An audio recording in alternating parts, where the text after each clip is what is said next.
አንድ ምርቃት አለኝ። ወንዶቹ አስቸግረውናል።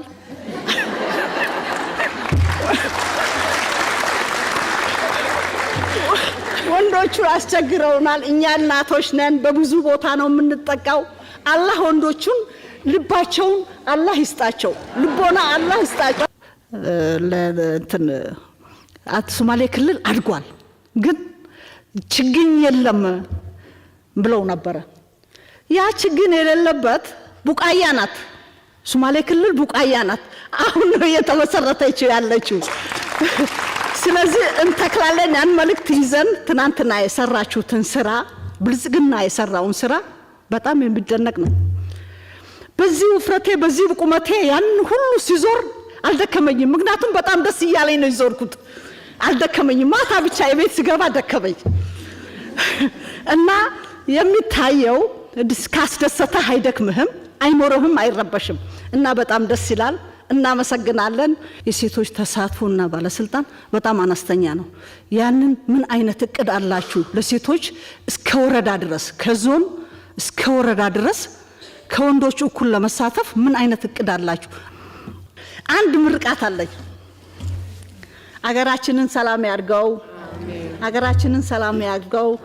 እጅ ለእጅ ተያይዘን ወደፊት የምንሄድበት እድል አላህ ይስጠን። እግር ለእግር ተያይዞ ስራ አይሰራም፣ ግን እጅ ለእጅ ተያይዞ ወደፊት ብንሄድ ከዚህ የበለጠ እንደርሳለን። ስለዚህ አላህ ልቦናችንን አላህ ይመልስልን። ወንዶቹ አስቸግረውናል።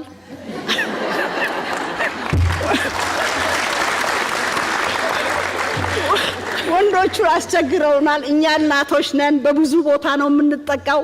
አላህ ወንዶቹን ልባቸውን አላህ ይስጣቸው፣ ልቦና አላህ ይስጣቸው። በጣም አመሰግናለሁ። እዚህ ጋር እንደምናገረው ሁሉ አንተ ጋር ስመጣ አንተ ነህ የሚገባ የተቀባው ለዛ እንጂ እኔ አይደለሁም። በእምነት ቦታ ላይ የፖለቲካ አመራሮች ሲገኙ እንደ ምእመን ነው መሆን ያለባቸው እንጂ እንደለመዱት መድረክ የሚሻሙበትና ዲስኩር የሚያደርጉበት ከሆነ ይበላሻል። የሄዱ ዲስኩር የሚያደርጉ ፖለቲከኞች ያ መድረክ ለነሱ የተገባ አይደለም፣ አይመጥኑትም መድረኩን ራሱ። እዚህ ጋር እንደምናገረው ሁሉ አንተ ጋር ስመጣ አንተ ነህ የሚገባ የተቀባው ለዛ እንጂ እኔ አይደለሁም። በሄድኩበት ሁሉ በዓል ባለበት ሁሉ የበዓሉን መድረክ ወስዶ እንትን ማለት ጥሩ ልምምድ አይደለም።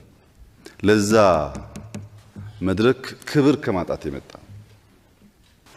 እነዚህ ጉዳዮች እንደ መረብ ብታስቡባቸው ጥሩ ነው። እናንተ ነው አሁን ያለው ጄኔሬሽን ማስተር ፕላን ጠፍቶበት ነው እንጂ ኢትዮጵያን የመሰለ ሀገር ማሳደግ እኮ ይቻል ነበር። ግን ጠፋብን ሁሉ። አንዱ ብሔር ይላል፣ አንዱ እምነት ይላል፣ አንዱ ኦሮሞ ይላል፣ አንዱ ምናምን ተምታታብን። ማስተር ፕላኑን ብንይዘው ኖሮ ማደግ እንችላለን ነው የሚለው።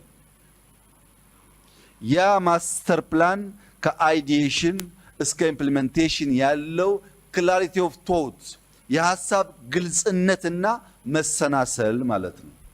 ዛሬ እድል አለ፣ ሲድ አለ። ያ ሲድ ግን አፈር መንካት ይፈልጋል። በራሱ ዛፍ አይሆንም። አፈር ነክተህ ከተከልክ በኋላ ማጠጣት ይፈልጋል። ካጠጣህ በኋላ አንዴ ከወጣ አንዴ ማደግ ከጀመረ ዝናብም ወጀብም አያስቆመውም፣ ይቋቋማል። ፈተና የሌለበት እድገት የለም። ያ ደግሞ ሳያዘናጋህ ሳያኩራራህ የምትቀጥል ከሆነ ከአንድ የጀመርከው መጨረሻ ጫካ ይፈጥራል ማለት ነው። መጀመሪያ እድል ኦፖርቹኒቲ አለ፣ ሲድ አለ፣ ዴዲኬሽን አለ፣ ያለ መፈጸም የሚያበቃ ኮሚትመንት አለ፣ እንክብካቤ አለ። ፈተና አልፎ ከወጣ በኋላ ካስቀጠልከው ችግኝ አለ። ይሄ በሁሉም ስራዎቻችን ላይ ሊገለጽ ይችላል። ይሄ እኮ ሚስጥር ምናምን አያስፈልግም። የኦሮሚያ ክልላዊ መንግስት ለ100,000 ሰው ቤት ተከራይቶ የሚበላ አቅርቦ ስራ አቅርቦ አዲስ አበባ ማስገባት ከፈለገ የሚከለክለው ህግ የለም። አዲስ አበባ ለመሆን 2 ዓመት መኖር ነው የሚያስፈልገው። 2 ዓመት ኖሮ መታወቂያ ያለው ሰው አዲስ አበባ ዜጋ ነው። እንደ ኢትዮጵያ አይነት ሀገር የለም ምናምን የምትል እኮ ጠፍተሃል። ችግሩ ካልገባህ ነው። እንደ ኢትዮጵያ አይነት ሀገር የለም ምናምን የምትል እኮ ጠፍተሃል። ሞልቷል ሀገር ዜጎች የሰሩት። ግን ለመስራት እድል አለ ብለህ ካሰብክ ለውጥ ይመጣል።